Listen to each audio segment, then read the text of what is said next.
Pope Leo XIV pushed open the service door of the Vatican kitchens at 4:11 in the morning and saw for the first time the cardboard box that the woman had hidden under the sink.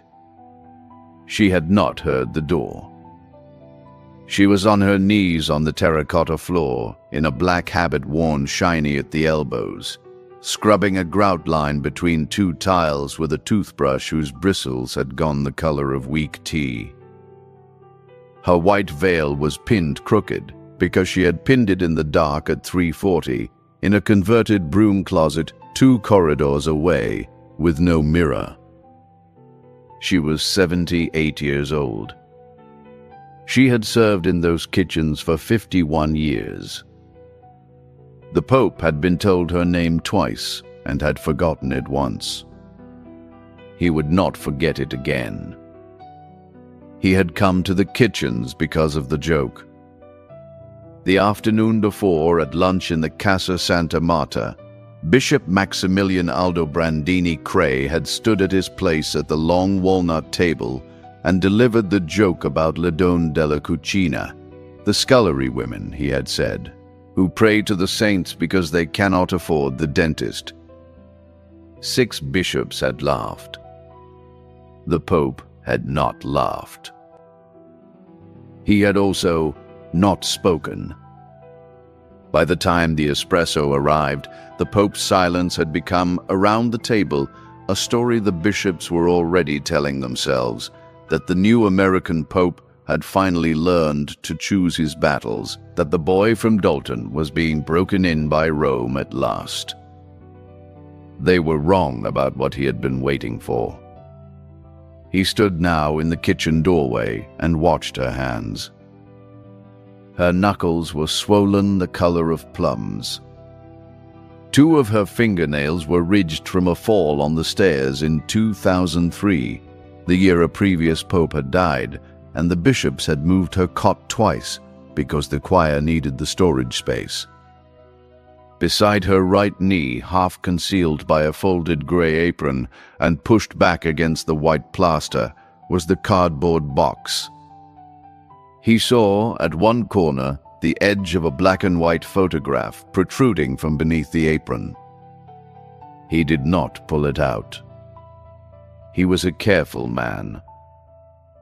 He had been a careful man for 41 years, ever since Dalton, Illinois, where his mother had taught him that the loudest voices in a room are almost never the ones telling the truth.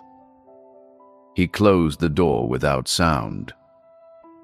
By the end of that week, Bishop Maximilian Aldobrandini Cray, prefect of the Dicastery for Patrimony, owner of a 2024 Maserati Quattroporte in Blue Vittoria, occupant of a 14-room apartment, 2 blocks from the Pantheon, would be on his knees in his cassock, in front of 72 witnesses, washing the swollen feet of the woman he had called a scullery woman with his own bare hands. The cardboard box would be on the table beside them. What was inside that box would dismantle, in 7 seconds, everything Bishop Aldobrandini Cray had ever believed about who he was.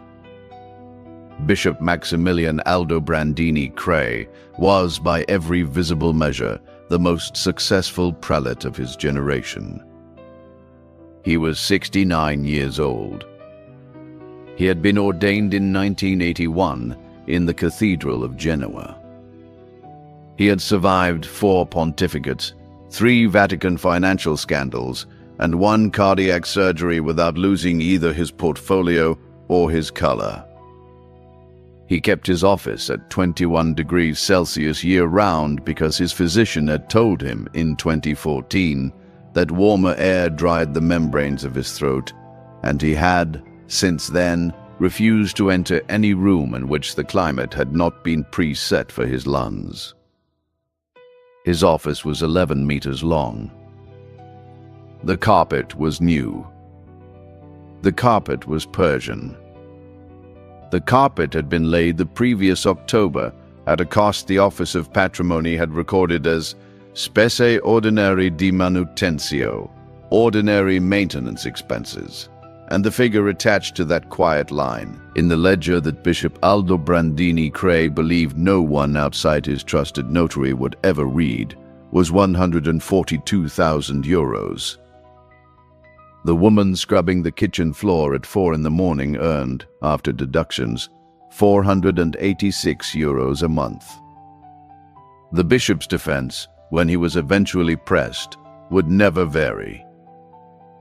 He had a single phrase he had used for 38 years, in 7 languages, across 2 continents and 4 sets of accusers.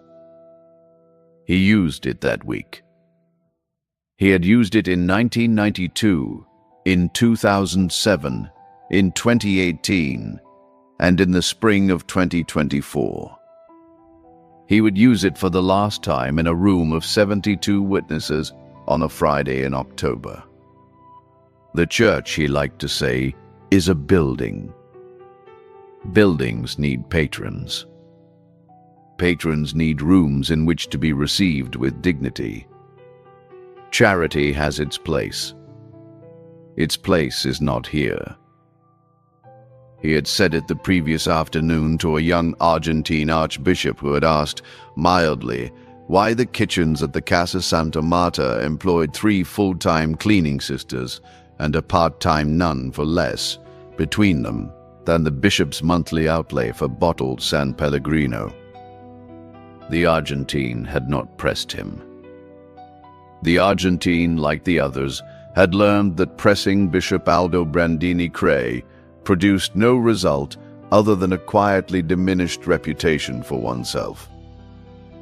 The whistleblower, though no one would call her that then or later, was a 31-year-old archivist named Elena Tovar, 3rd Undersecretary in the Office of the Apostolic Camera, who in the 2nd week of September had been asked to compile for an internal review a list of all stipends paid to non-clerical religious personnel resident inside the walls.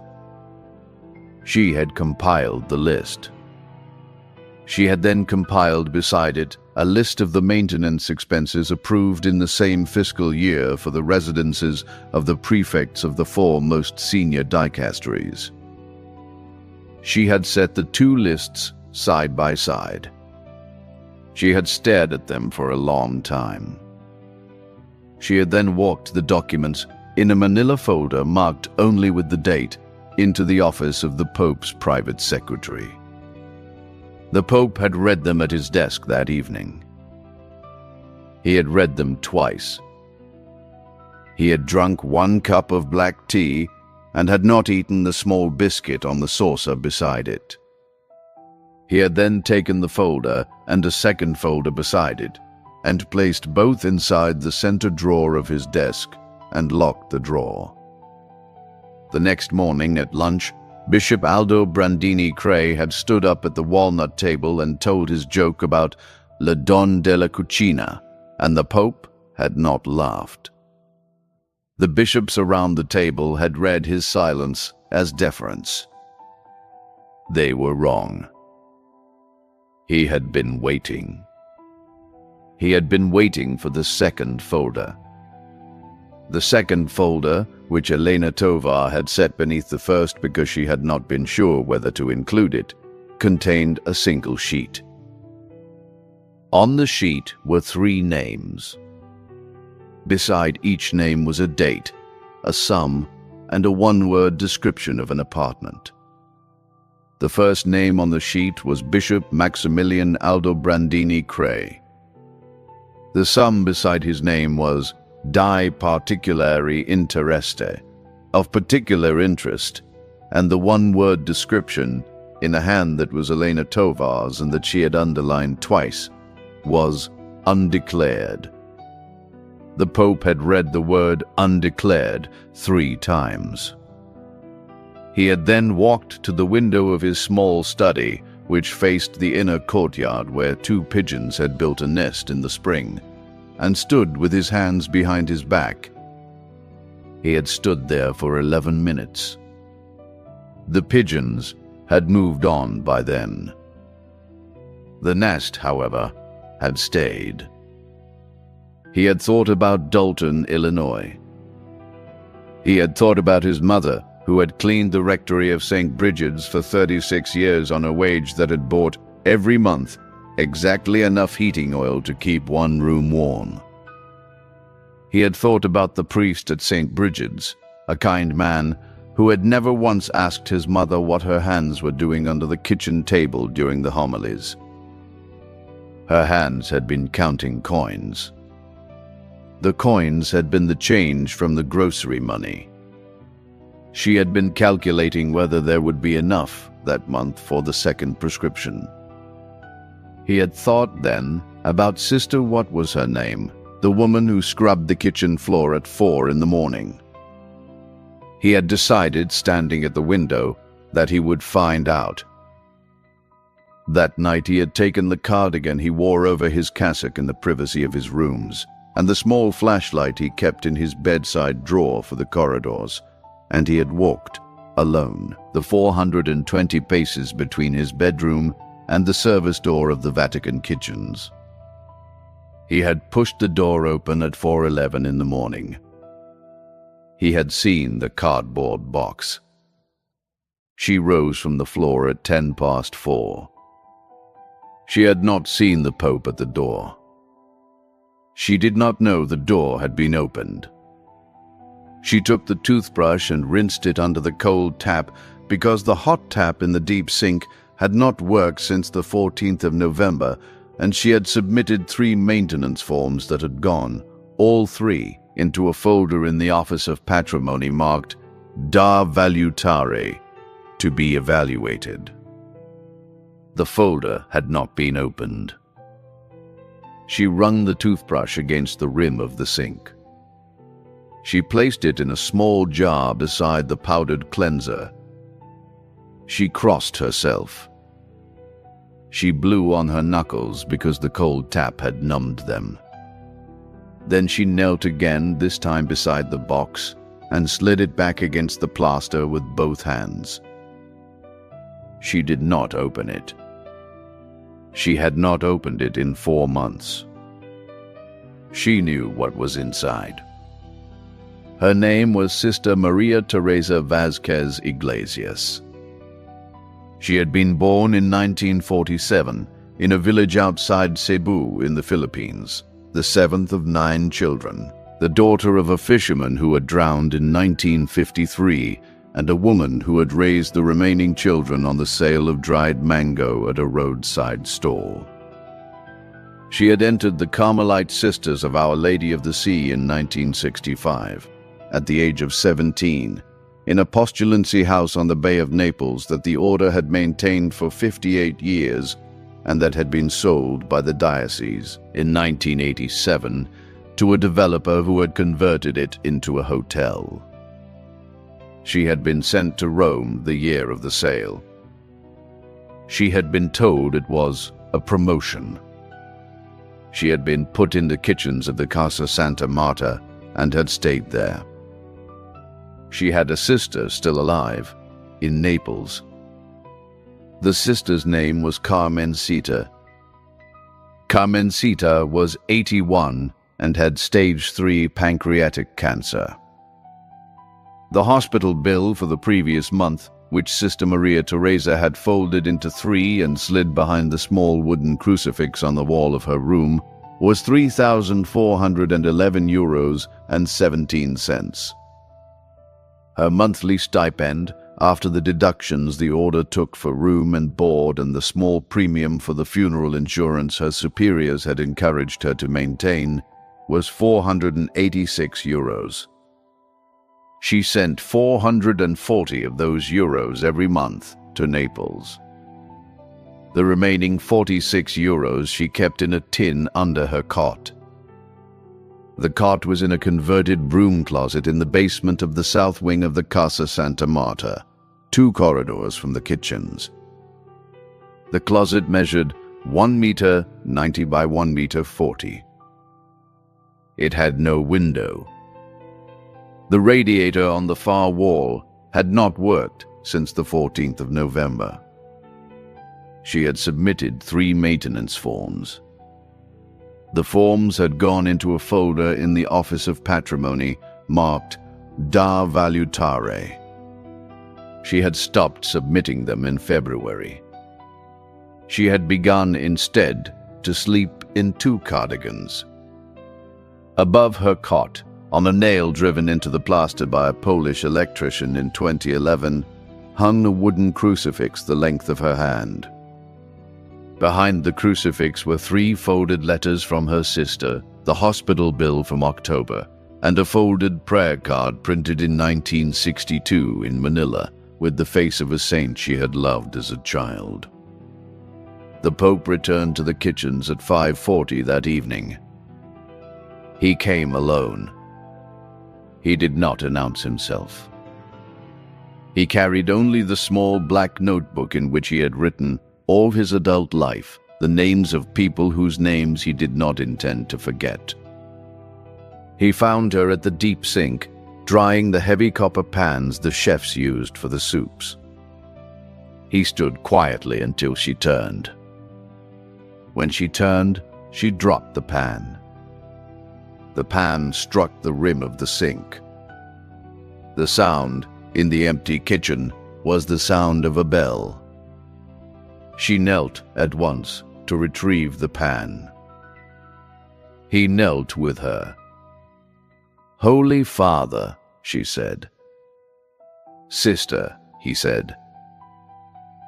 "Please. Stand." She stood. He stood. He looked at her hands. He looked at her shoes, which were canvas, and which had been mended along the seam of the right toe with a strip of black electrical tape. "What is your name?" he said.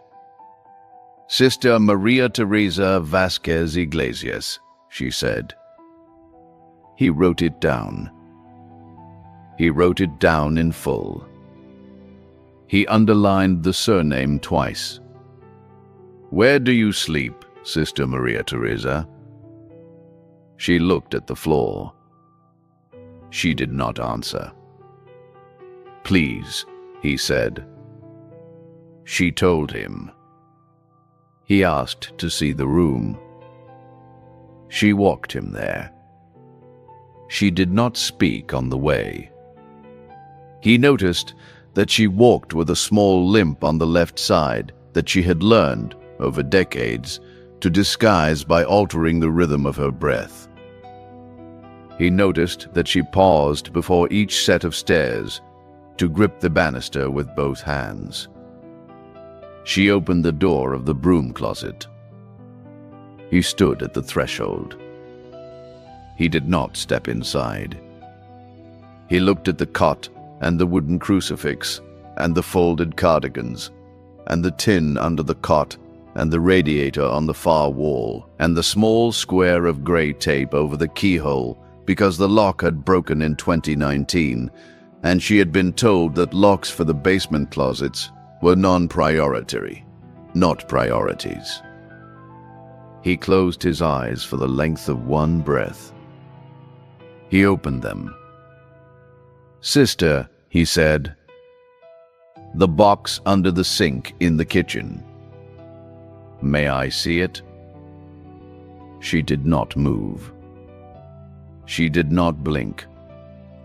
She said softly, "It is private, Holy Father." He nodded. "Then I will not look inside it," he said. "But I would like, if you permit, to know that it is safe." She looked at him. She looked at him for a long time. Something in her face, which had been still for 51 years inside the walls of the Casa Santa Marta, moved. She walked him back to the kitchen. She bent. She slid the box out from under the sink. She placed it on the steel preparation table between them. She did not open it. He did not open it. He placed his hand flat on the lid. He left it there for the length of 3 breaths. "Sister," he said, "I would like to ask one thing of you." On Friday at 1 o'clock, the bishops of the Dicastery for Patrimony will hold their monthly luncheon in the refectory. I would like you to be present in the room. I would like you to bring the box." She said nothing. "You do not have to open it," he said. "You do not have to speak. But I would like the box on the table beside me. May I ask that of you?" She looked at the box. She looked at him. She nodded once. He walked back to his rooms that night and opened the center drawer of his desk. He removed the second folder. He took out the single sheet with 3 names. He uncapped his pen. Beneath the third name, in his own hand, he wrote a 4th. The 4th was Sister Maria Teresa Vasquez Iglesias. He underlined her name 3 times. That night, for the first time since his election, the new American Pope did not sleep. He sat at his desk with the door of his study closed and wrote, by hand, on a single sheet of unwatermarked paper, the names of the actions he intended to take on Friday at 1 o'clock. The first name on the list was Bishop Maximilian Aldobrandini Cray. Friday came in colder than the week had promised. A rain that was almost sleet had fallen since dawn on the cobblestones of the Borgo. By 12:50, the refectory of the Dicastery for Patrimony had filled to its capacity. There were 72 persons in the room. 41 were prelates. 18 were lay administrators of the patrimony.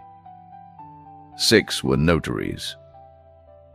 5 were members of the Pope's private staff. 1 was Elena Tovar, the archivist, who had been asked to attend in writing the evening before and who had not slept either. Bishop Aldobrandini Cray arrived at 12:58 in a freshly pressed cassock, the buttons gleaming, his pectoral cross the color of a winter coin. He took his customary seat at the head of the walnut table, opposite the chair traditionally reserved for the Pope, which was usually empty. The bishops on either side of him murmured greetings. He did not return them. He had spent the morning composing a remark about the new American Pope's caution, which he intended to deliver after the soup. He did not see the cardboard box. The cardboard box had been placed at 12:46 by Sister Maria Teresa Vasquez on a small folding chair just inside the door, behind the screen that separated the kitchen entrance from the refectory proper. She stood beside the chair. She did not sit. She was, by the standards of the room, invisible. At 12:59, the side door opened, and the Pope entered. He was not wearing the white he wore for audiences. He was wearing a plain black cassock and the simple wooden cross he had been ordained with in 1985. He carried no folder. He carried only the small black notebook. The bishops rose. He did not invite them to sit. He crossed the refectory and stood, not at his customary chair opposite the bishop, but beside the chair next to Aldobrandini Cray, at the head of the table where the most senior canon lawyer of the dicastery had been seated. The canon lawyer rose without being asked. The Pope took his place. He looked for a long moment at Bishop Aldobrandini Cray. Then he opened the notebook. Yesterday in this house, he said, a bishop made a joke about Le Don della Cucina. The bishop said that they pray to the saints because they cannot afford the dentist. 6 of you in this room laughed. I have written down which 6. The refectory went still. I am not here, he said, to discuss the joke. The joke was a small thing. The joke was a leaf on the surface of a pond. I am here this afternoon to drain the pond. He turned slightly toward Aldobrandini Cray. Eminence, he said, would you stand? The bishop stood. He was a tall man. He smiled faintly. The smile was the smile of a man who has survived 3 financial scandals. Eminence, said the Pope, you are 69 years old. You were ordained on the 11th of June, 1981. You are the prefect of the dicastery for patrimony. You occupy an apartment of 14 rooms at number 12, Via dei Crociferi. The carpet in your office, which was laid in October of last year at a cost of 142,000 euros, was recorded in the ledgers of your dicastery as spes ordinarie di manutenzione. The 2024 Maserati Quattroporte in blue Vittoria, registration plate SCV 04417, was purchased in March on the patrimony of the Holy See. Your annual outlay on bottled mineral water alone for the calendar year 2024 was 11,640 euros. He paused. Sister Maria Teresa Vasquez Iglesias, he said, who has served in the kitchens of this house for 51 years, sleeps in a broom closet 2 corridors from the soup pots in which she scrubs your luncheons. Her radiator has not worked since the 14th of November.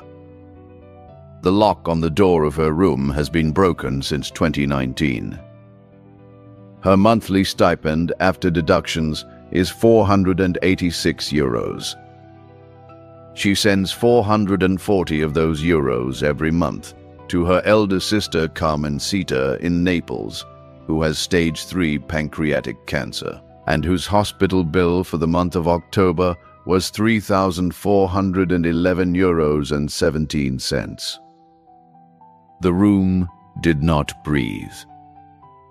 You called her, Eminence, a woman who cannot afford the dentist. He closed the notebook.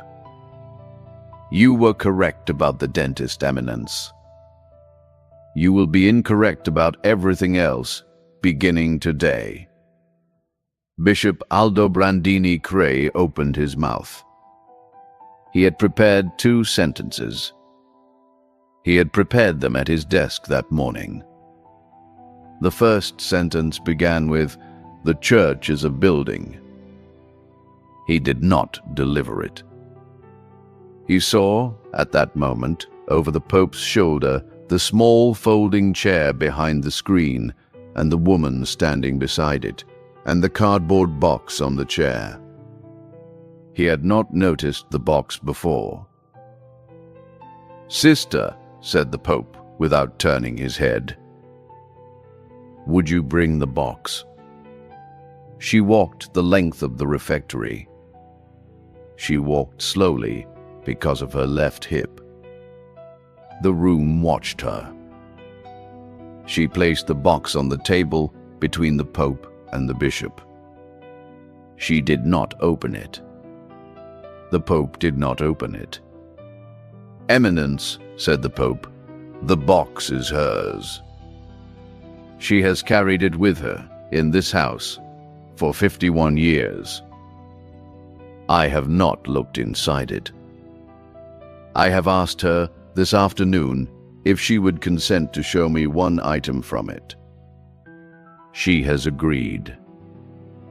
The item, she has told me, is a photograph." Sister Maria Teresa lifted the lid. She did not look into the box.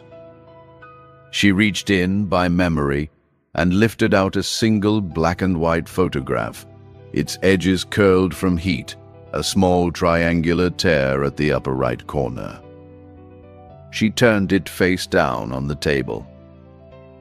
She slid it across the walnut between the empty plates until it lay 6 centimeters from Bishop Aldo Brandini Cray's hand. She did not speak. He looked at the back of the photograph.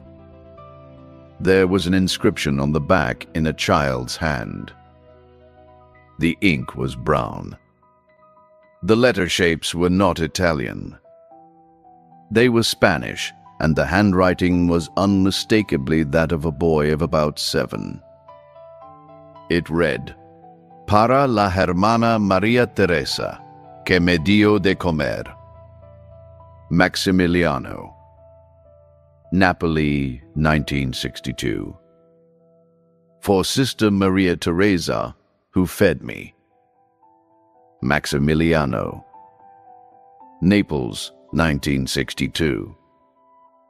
He turned the photograph over. There was a boy in a borrowed white shirt kneeling at an altar rail, his hair flattened with water, his cheeks hollow. Beside him stood a young postulant nun, 16 years old, in a white veil that did not yet fit her, holding the boy's hand because the boy had been shaking. The boy was Maximilian Aldo Brandini Cray. The postulant was Sister Maria Teresa Vasquez. He had been 8 years old. He had been a war orphan. He had been placed for 2 years and 4 months in the orphanage of Our Lady of the Sea, in the Bay of Naples, where a young postulant from a fishing village outside Cebu had been assigned to the kitchens. She had fed him every morning a piece of bread she had taken from her own ration. She had taught him to make the sign of the cross with his right hand because his left hand had been broken in the bombing and would never close properly again. He had not seen her since 1963. He had not, in 60 years, asked himself once where she had gone. The bishop, who had survived 4 pontificates, sat down. He did not sit down because the Pope had invited him. He sat down because his knees had stopped working. Sister Maria Teresa looked at him. She did not look at him with anger. She did not look at him with triumph. She looked at him as she had looked at him in 1962, when he had been 8 years old, and small, and afraid. She said in a voice that did not carry past the table, "Eminenza, il caffè si raffredda." Eminence. The coffee is getting cold. The bishop began without sound to weep. The Pope did not allow him to leave the room. The Pope instead removed his outer cassock, folded it, and laid it on the empty chair behind him. He asked of one of his private secretaries for a copper basin and warm water and a clean linen cloth. He asked of Sister Maria Teresa if she would permit him to sit. He asked of Bishop Aldo Brandini Cray if he would kneel. The bishop knelt. He knelt on the marble floor of the refectory. He took the linen cloth in his hands. The Pope poured the water. Sister Maria Teresa, after a long moment, sat in the chair the Pope had brought for her. She unbuckled, with hands she could not steady, the canvas shoes whose right seam had been mended with electrical tape. The bishop washed her feet. He did not perform a gesture. He performed an act. He worked slowly over each toe, over each knuckle, over the scar on her left heel that she had carried since 1971. He did not look up. He cried without sound.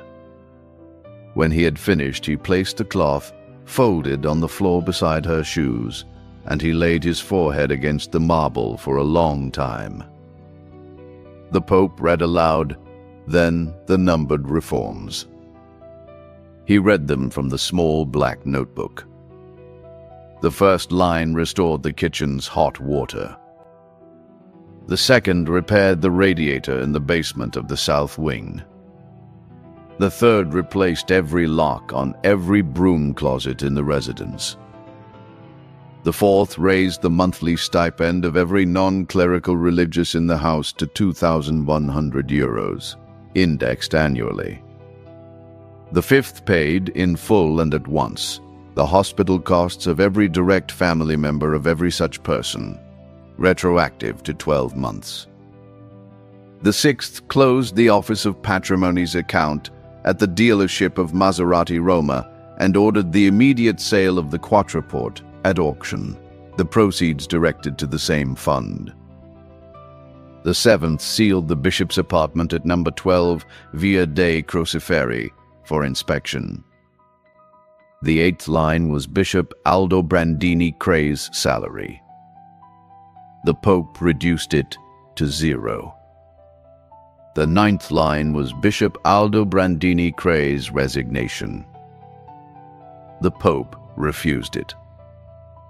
He looked at the kneeling bishop, who had not yet lifted his forehead from the marble, and he said, "Eminence, you will not be permitted the comfort of leaving. You will remain in this house. You will continue every morning of your remaining service to attend to the corridor outside the kitchen at 4 o'clock. You will, with your own hands, keep it clean. The cardboard box will remain in this room. You will not open it. You will be permitted once a year, on the 11th of June, to look at the photograph." The bishop did not answer.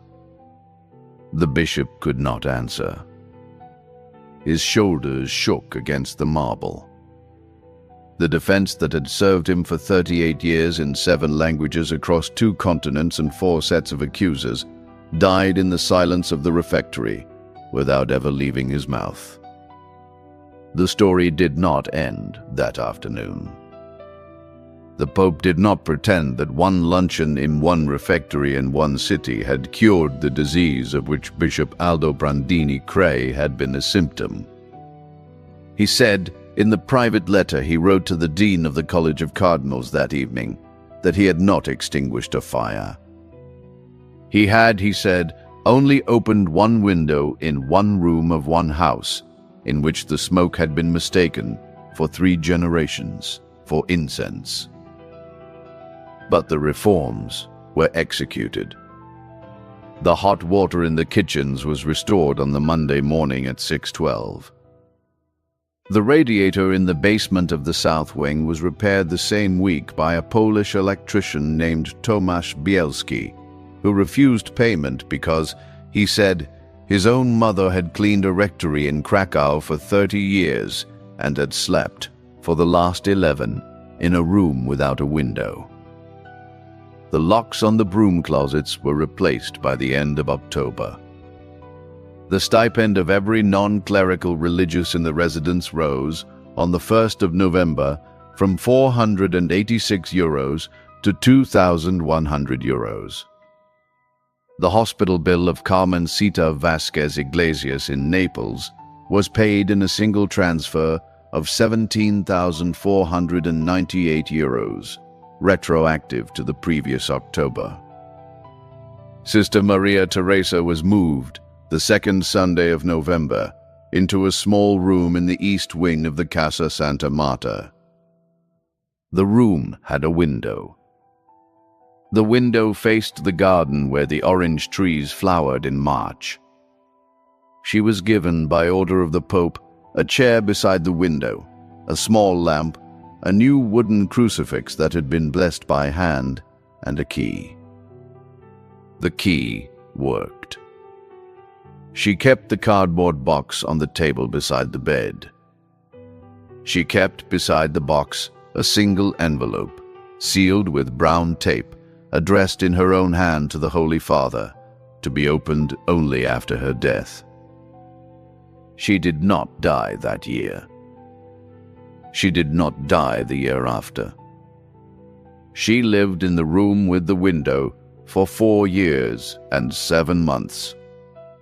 She died on the morning of the 4th of June, 2030, of a stroke, in her sleep, with her hand on the wooden crucifix that the Pope had given her. Her sister Carmencita, who had outlived 2 surgeons' predictions and was by then in her own room in a hospice the Holy See had quietly built outside Naples, died 11 days later. The Pope opened the envelope on the morning of the 5th of June. It contained 1 sheet of paper, folded twice, on which Sister Maria Teresa had written, in her careful Spanish hand, 4 lines. Santo Padre. He worked hard at the floors. He did not know me. I knew him. Please be merciful. The Pope read those 4 lines 200 times that year. Bishop Maximilian Aldobrandini Cray did not, in the end, leave the Casa Santa Marta. He could not.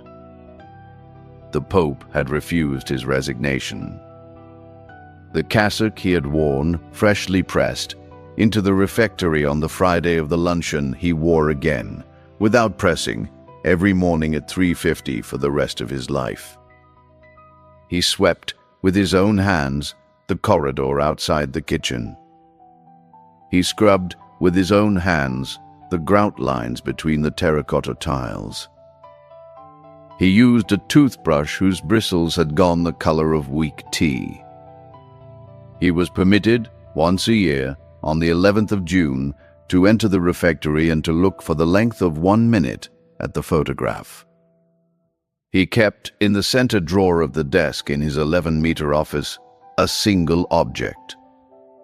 It was a piece of black electrical tape, 8 centimeters long, that he had removed, with permission, from the right seam of a pair of canvas shoes on the day the seam had been replaced. He looked at the tape every morning. He looked at it for the rest of his life.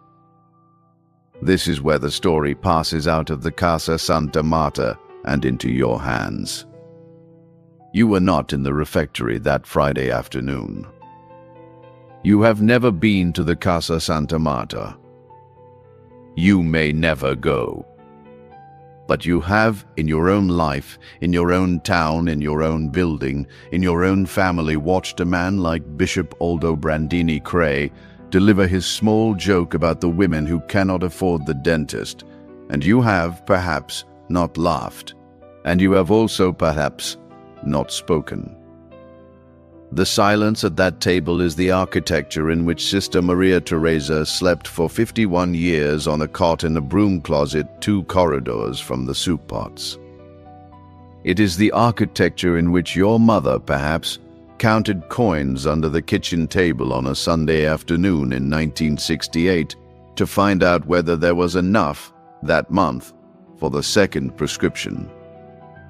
It is the architecture in which the woman who cleans the corridor of your nursing home tonight, in Cleveland, in Tucson, in Pensacola, in the small town in Kentucky where you grew up, is paid $486 and sends 440 of them to a sister who is dying in a place you have never been. If this story has reached you, do 3 things. Like this video. Do not like it for the Pope. The Pope does not need your like. Like it for Sister Maria Teresa Vasquez Iglesias, who scrubbed terracotta grout lines for 51 years with a toothbrush, whose bristles had gone the color of weak tea, and whose name no bishop in that house had bothered to learn until a man from Dalton, Illinois, walked 420 paces in the dark at 4 in the morning and asked her for the first time what it was. Subscribe to this channel. Do not subscribe for entertainment. Subscribe because every person who subscribes is one more person on this earth who has decided that the architecture of silence will not pass through them. We are building on this channel a small army of the kind of people who, when the joke is told at the next table, will not laugh. Share this video. Share it with one person. Send it to the friend who works the night shift at the hospital and has not slept in 8 years. Send it to the daughter who is caring, alone, for the mother no one else will visit. Send it to the colleague who keeps telling, in the break room, the small joke about the women who clean the offices after dark. Send it with no message, just the link. Let the video do the talking. The video knows how. Somewhere tonight, in a building you will never enter, a woman of 78 is on her knees on a terracotta floor, scrubbing a grout line with a toothbrush whose bristles have gone the color of weak tea. She has a cardboard box under the sink. She has a photograph inside the box. She has a sister in another country who is dying. And she is waiting for you.